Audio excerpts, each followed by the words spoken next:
Hey guys, what's up and welcome back to the channel. We got some more Team Yankee for you. So today we're taking a look at some Soviet stuff here, and this is the T-62M tank company. So it gives you 5 plastic T-62s. So we're going to get this open and sorted for you guys, and we'll take a look at everything inside in just a moment. Alrighty guys, we got everything opened up for you, and here's what you get.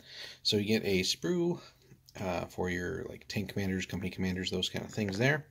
A couple of cards, we'll get to that in a second, and then basically 10 sprues, so 2 per tank basically. So we get basically most of the hull assembly here, the gun, or part of the gun, or actually no, yeah, the gun's on there. Fuel barrels, other things like that, track details there, side skirts and all that stuff, and then turret, or part of the other side skirts are here as well, and part of the hull bottom, I believe, here, and then our turret options there with, I think, some extra spaced armor on there. But yeah, pretty quick and easy assembly here. Not too difficult for what it is. So definitely, I think slightly fewer parts overall than yeah, some of the other MBTs out there. But anyway, all plastic, 100% there, along with the again the tank commander sprues there. So then on the card side, so we get the Red Banner Motor Rifle Division there, just to figure out what you can do there. And again, you got to run at least one of these formations, so you have up to 3 choices there on the T-64 Battalion, or T-72, or T-62, which is what we got here. But there's also the BMP Motor Rifle Battalion, BTR-60 Motor Rifle Battalion, and then up to 1 of the Air Assault Battalions as well. So Soviets just have so much stuff, it's kind of ridiculous. So then also you have the ability to take a little bit from Warsaw Pact as well, but then they have their support units as well. So I mean, just, you know, it takes up the whole page, right? There's just so many things again for the Soviets.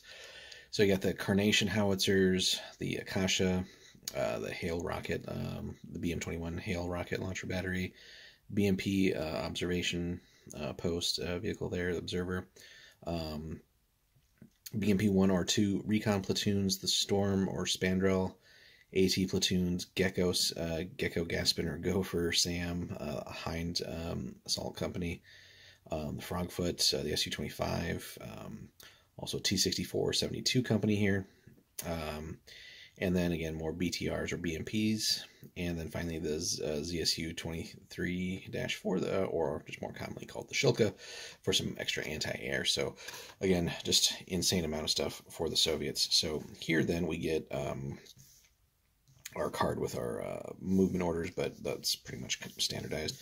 But looking specifically at the T-62 here, so the tank itself, pretty solid. Not going to stand up necessarily, you know, one-on-one against like an Abrams or something like that, but, you know, can still hit pretty hard. So tank unit, bazooka skirts, infrared, and again, Soviets, it's a quantity as much as quality, really. But courage is on a 4-up, skill is 5 up there, morale and remount 3s, assault 5, counterattack 4. Pretty decent on the armor, but again, pretty much everybody else's main gun, like the, you know, the more of the Western tanks there. Main battle tank main guns are definitely going to punch through without too much difficulty. Even some of the slightly older tanks, you know, like Leopard 1s or something with an AT-19 will get right through the front, and certainly the side.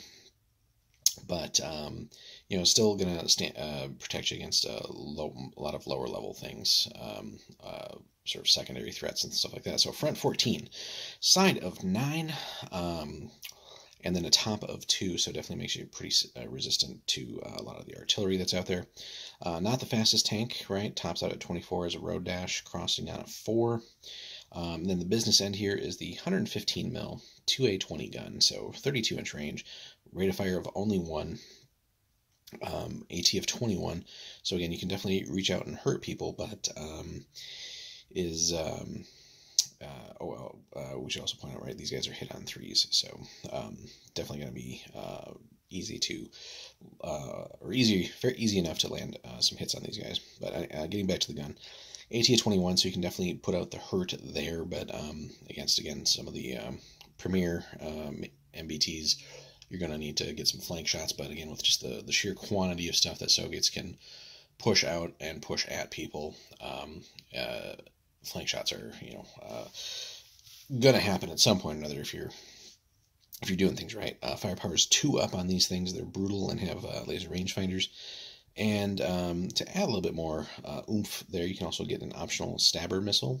So range is out to 48 there, so that you reach back and hit some of those pesky NATO things and that are outside of your 32-inch range there.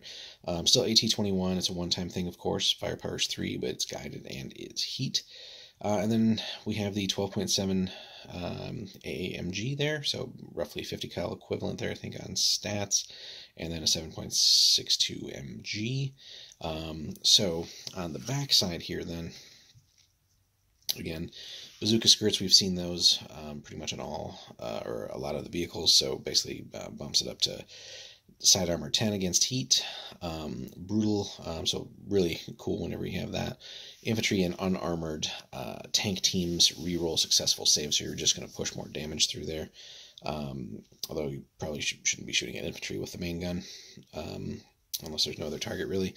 Guided on the missile, we know what that does. Heat as well. Infrared, again, helps you out with night fighting, and then laser rangefinder lets you, take that no-hit penalty for your longer range shots on the main gun. And then our options here. So again, these things are just dirt cheap, right? Three of them for 5, all the way up to 10 for 29 points. So, just depending on how you build your Soviet forces, but I mean, 10 tanks is still pretty cool. And then you can add the stabber missiles to all of them for a whopping 2 points. So if you run with the full, I think, 10-man or 10-tank company here, you're getting, I think, the most value out of that then, right? Because I don't think it's 2 per. It's just 2 total, so really nice stuff there. Being able to launch a volley of missiles like that at the outset seems pretty cool too. Certainly have a chance to take some things down. And then the battalion here, again, we have all the same stuff that we had on the regular tank there, but flipping over to what we get here in the tank battalion. So a company, battalion HQ will run you 3 points.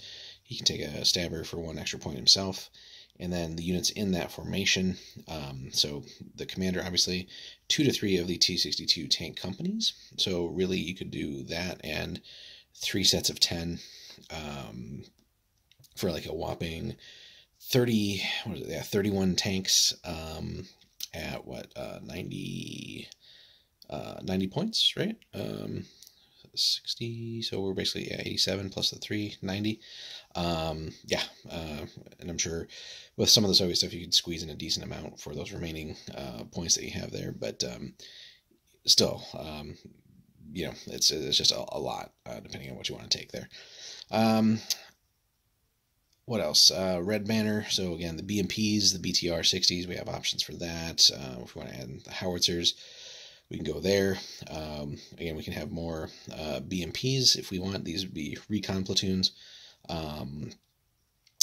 Same thing on the BDRM there.